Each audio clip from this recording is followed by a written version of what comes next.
Right, you're welcome along to this week's edition of the Type 5 with Neil Treacy. Neil, you've kind of cheated this week in that, and probably good time management on your part.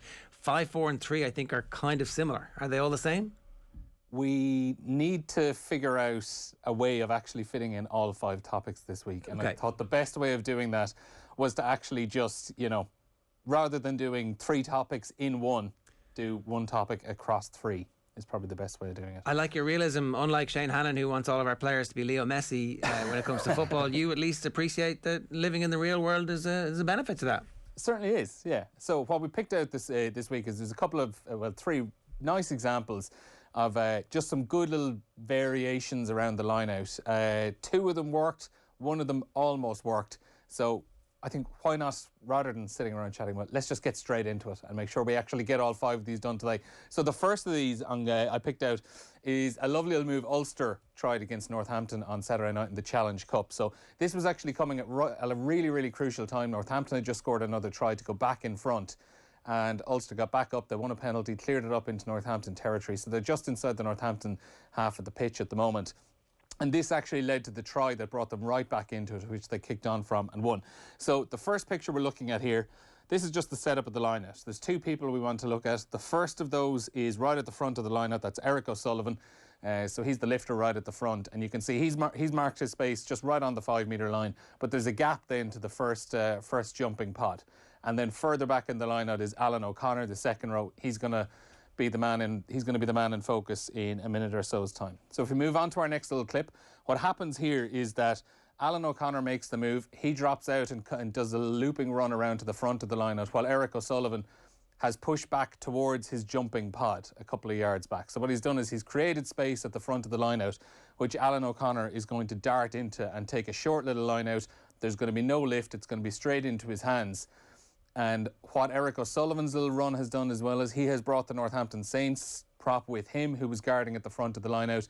So there's a nice little pocket of space there, just at the front of the line-out, in front of that 5-metre channel. Remember as well, the ball has to travel 5 metres before a player can touch it. So Alan O'Connor has to get into that space beyond the 5-metre line. He can't come in and touch the ball before it.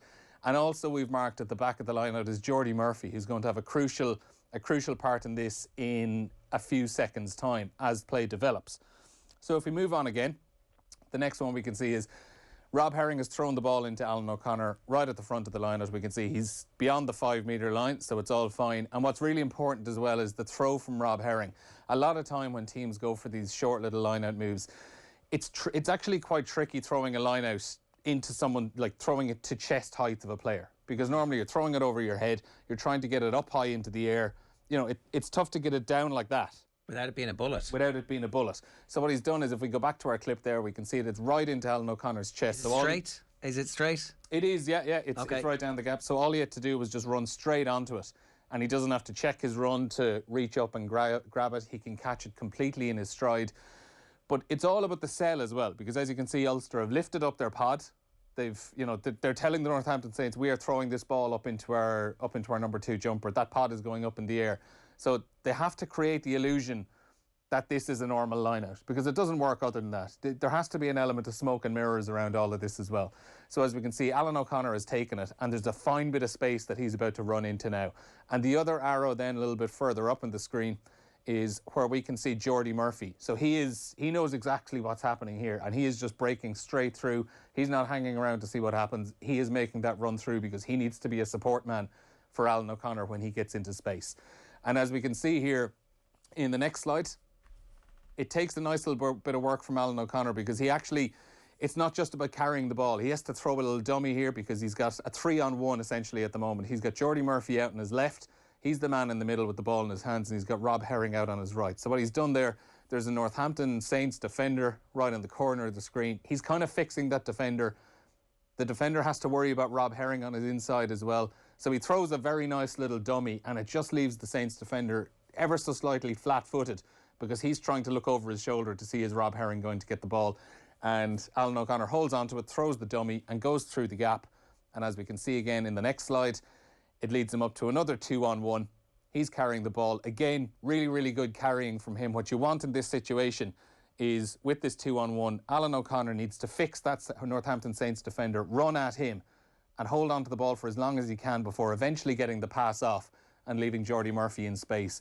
So he kind of runs back in towards the touchline ever so slightly if we roll it on again. And as we can see, he just fixes that defender, pops it into Jordy Murphy, who eventually gets tackled in a couple of seconds' time by, I think it's Nick Ezekwe covering. But Ulster, they get all their support players up. They go through some really, really quick phases. It's really fast ball. They're attacking. They're getting front foot ball. They're winning those collisions. And a few phases later, John Cooney gets over for the try. They're right back in the game. And all of a sudden, they kick on and win it from there. It was an absolutely crucial point in that game. It was a risky move to be taking, having just gone behind. It was a big chance that they took. They executed it absolutely perfectly. And it was pretty much the move that got them right back into the game. We have in Irish rugby over the last decade or so been a little bit snooty about the Challenge Cup and what the benefits are to it. But actually, right now, for this Ulster team to win something in Europe would be huge.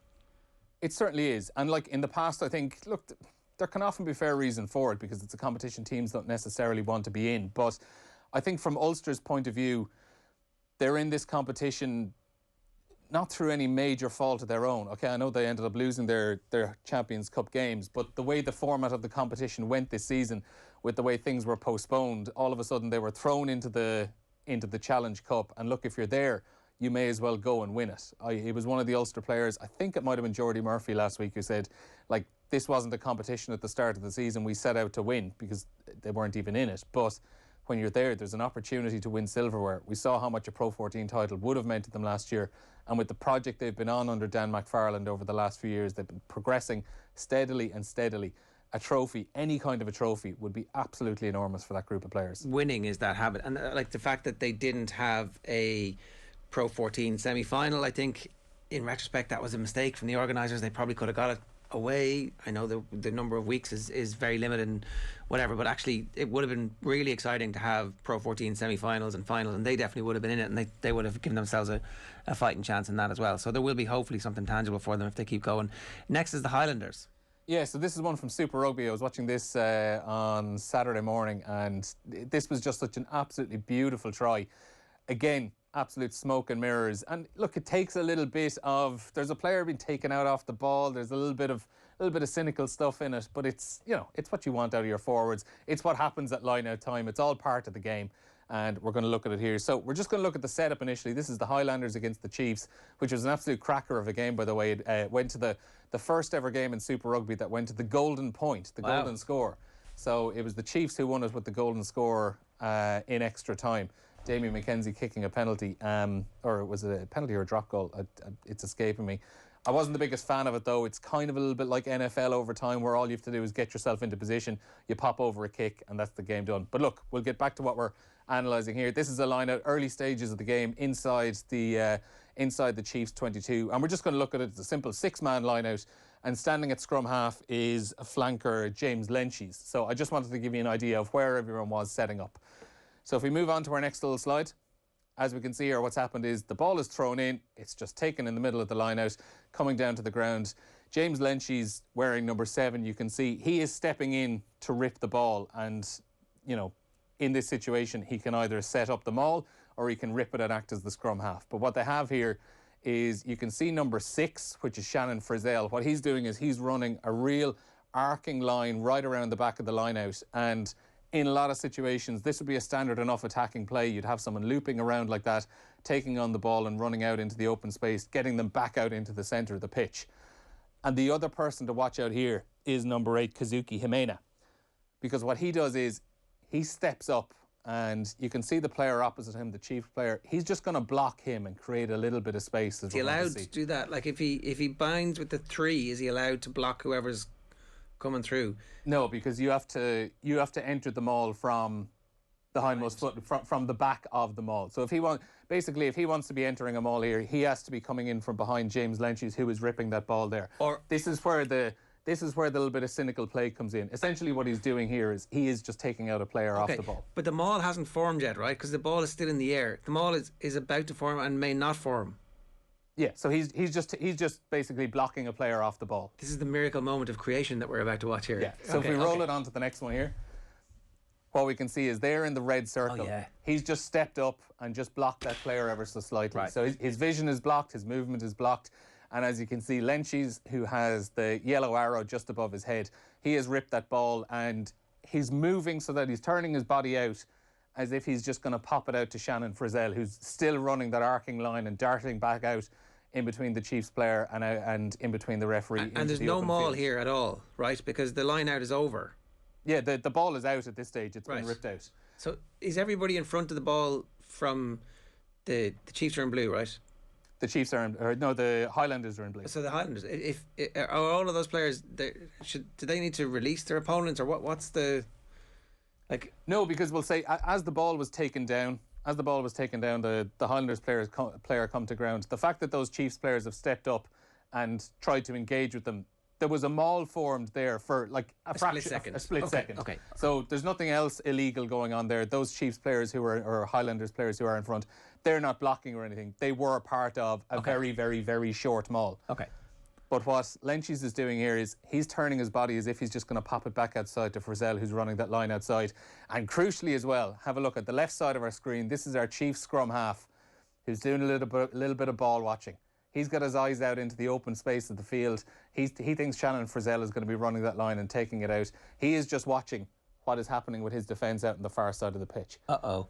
And if we roll it on one more time, we can see Mr. Leinster has just dummied the ball. He's dummied it out to Shannon Frizzell, who's kept running that line. Wow. But he's darted out. He's turned down towards the blind side. And as you can see, you've got, 1, 2, 3, 4 Chiefs defenders all looking straight out into the open field, out onto the open side of the pitch. He's just running in behind them. And as we can see then in our next slide, it's a simple 2-on-1 in the 22, and he goes over for a try. All right, excellent. Did he get the pass away to the hooker? Or no, he just went himself in the end. He did a little bit of a show and go. But if we go back to that last slide as well, we can see, if we go back to the last one, we can see on the right of him, that's our scrum half who was doing a little bit of ball watching. He's been caught out now. He was caught on the hop. He had a little bit too much ground to make up, and in the end he couldn't cover, and it's a try. It was just a lovely, lovely worked try, and involved a little bit of jiggery pokery, as Mr. Bill McLaren would have said. The proximity to running back plays in the NFL from lineouts, I hadn't realised just how much of the setup you can actually fix. So I think we're going to see more and more of this now, right? Where they get increasingly complicated. Oh yeah, and look, we've been seeing things like these for years. These aren't necessarily brand new moves or anything. It's just that every now and again a team comes out with it. It's the type of move as well that you can't really try more than once in a 2 or 3 game stretch. Like what the Highlanders would have been doing there is over the course of the last couple of games, they would have used that move where Shannon Frizzell was looping around and the ball would have actually been passed out to him on a couple of occasions. So teams would have researched that. They would be knowing what the Highlanders would have been doing. The scrum half thought that's why he was looking out. Yeah, that's I'm a genius. I know exactly what you're doing here, lads. Yeah. But you just have to pick those moments to do it. And it was the same with Ulster a couple of minutes ago as well. They're not going to be able to try that move out now for another couple of games because they're just going to have to wait for the right moment. And it's about executing it perfectly when you can. So the next example we're going to go to is from the Leinster-Exeter game on Saturday evening. Now this was another little move that Leinster tried out, which it kind of came, the move itself came off. It's just that Exeter dealt with it really, really well and actually ended up turning the ball over and winning a penalty off the back of it. So it's kind of an example where both sides executed it perfectly. It's good preparation by Leinster because the line-out move itself worked really well, but the Exeter Chiefs defence were so sharp and they were so ready, and it just took excellent game management. And it just kind of summed up a first half where it was 2 genuinely brilliant teams cancelling each other out with brilliant, brilliant rugby. So what we're going to look at here in our first slide is, this is the line-out just outside the 22. At the back of the line-out, the yellow arrow is Jack Conan standing towards the tail end. It's a 7-man line-out, full line-out. So what Jack Conan is going to do is he's going to be looping around on this near side to take the ball off the Leinster jumper. And we're also highlighting then as well with the red arrow, that is Scott Fardy. So he's just going to, again, loop around into the front of the line out, and he's going to be kind of creating that little block like we saw the Highlanders number 8 doing in the last sequence as well. So if we roll it on here, what we can see is the ball is in the air, it's been taken in. If we look at Jack Conan, he's continuing his little arcing run around into the 5 metre channel, and we're also going to look at Scott Fardy there, who has come in around the front. And what he's doing is, opposite him is Ben Moon for the Exeter Chiefs. So he's just going to step up, and again, like we saw in that last Highlanders play, he's just going to create that little block. He's just going to slow Ben Moon down and hopefully create, excuse me, a little bit of space for Jack Conan to run into. What we also are looking at as well is Luke McGrath, because he's obviously ready for this. It's a pre-planned call. He's looping back around to the open side because he wants to be there as support for Jack Conan in the hope that he actually makes that break and he gets the ground and gets into the 22. And I suppose playing that little Antoine Dupont role where you're just kind of popping up on a shoulder, ready for an offload. So we'll roll it on again. So as we can see, the line out is taken. We can see Scott Fardy in the red. So he has just stepped up, and as you can see there, he's just kind of collided with the Exeter player, taking him out of the game ever so slightly. And Jack Conan has taken that ball down, and he's just going to try get into that space. He's got Ronan Kelleher just outside him if he wants to get an offload in. All depends on what the Exeter Chief defence does there. Their scrum half, Jack Maunder, is kind of standing in that 5 metre channel, trying to guard it. Does he cut it? Does he, bite inside and go for Jack Conan? Does he try hang off and take Ronan Kelleher? That's all for Jack Conan to decide when he gets the ball. And as we can see as well, we have Luke McGrath continuing that run around the outside. And the white circle, that's Dave Ewers. I just want to pick him out because he has a crucial role in a couple of seconds.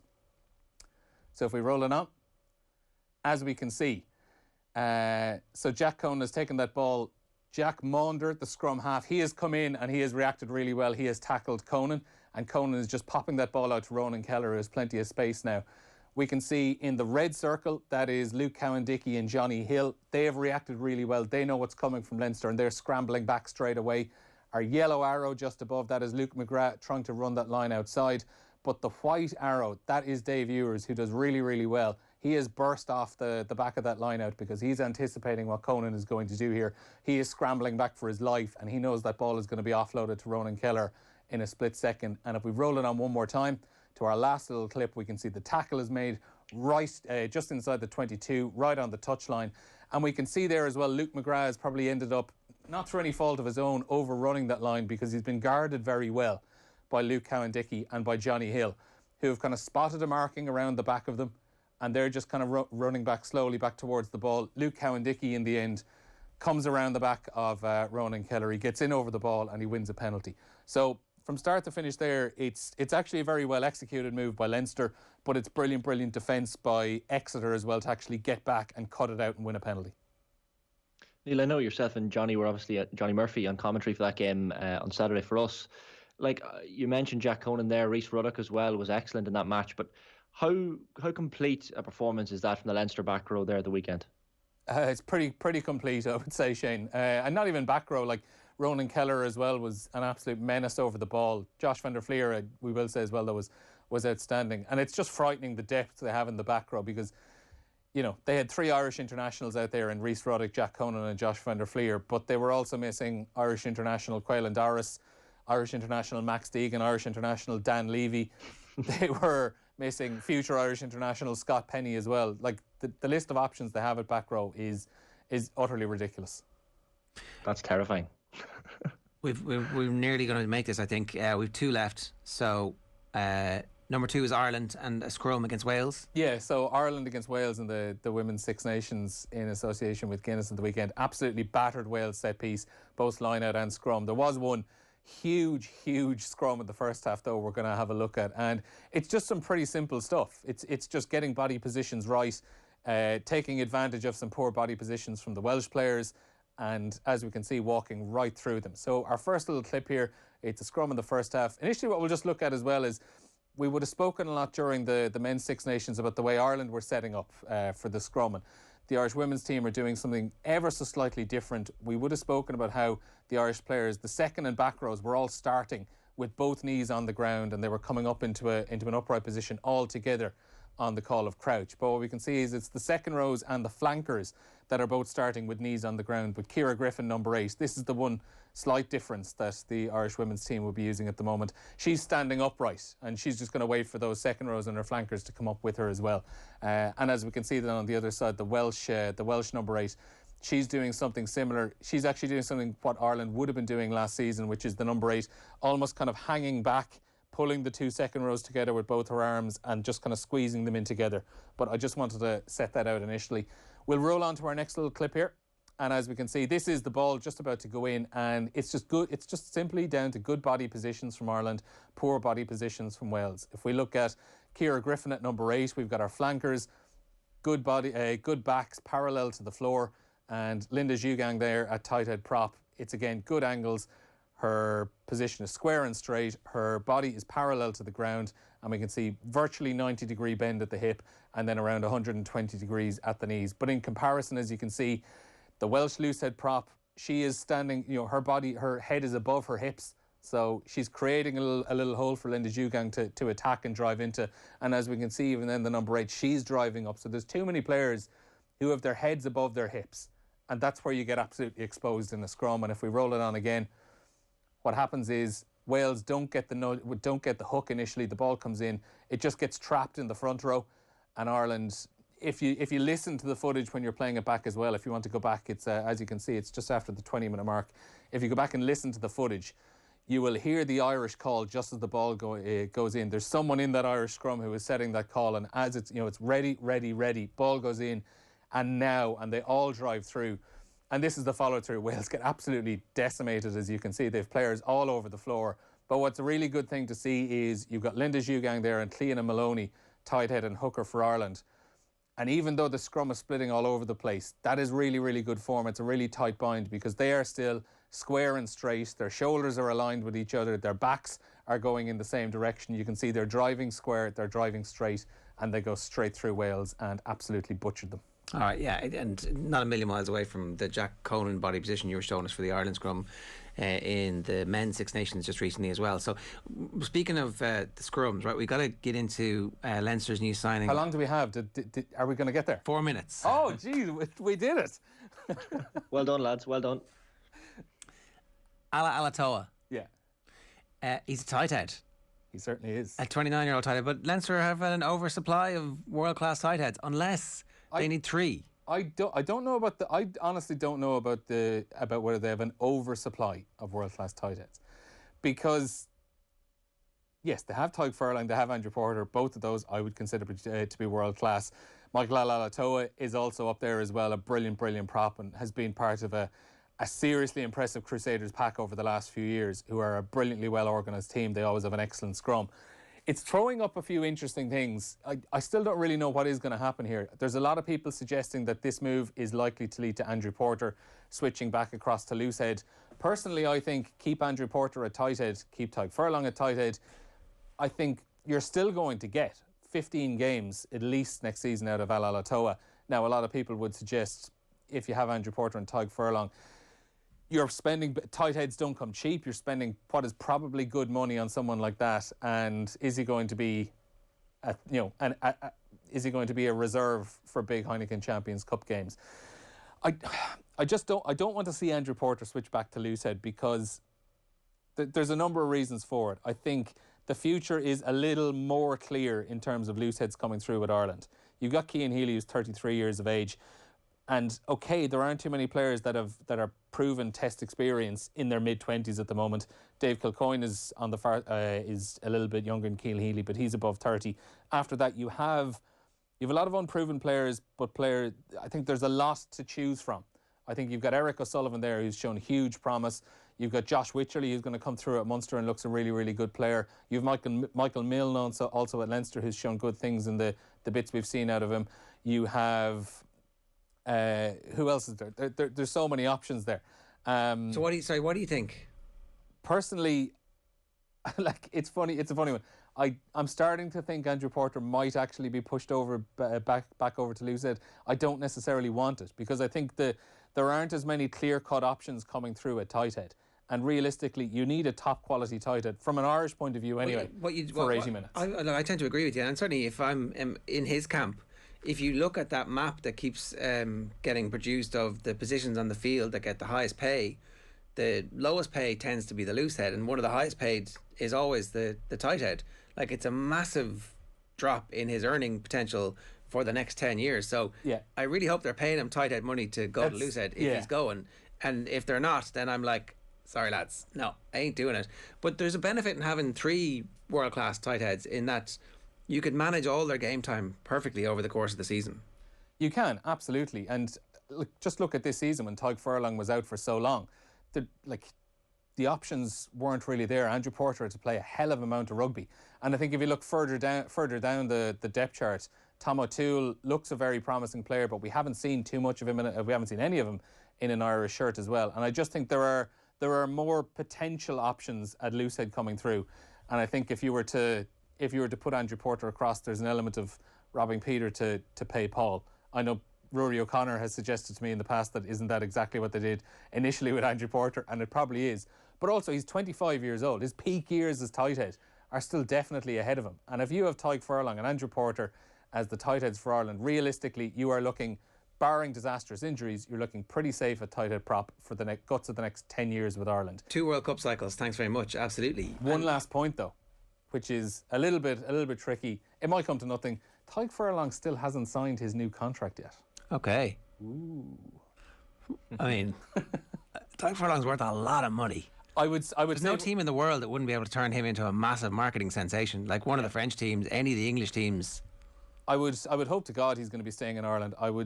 At a guess, I would be saying what might be holding it up is that there's a fair chance if he does sign a new contract, he'd probably be the highest paid player in Ireland, would be my guess.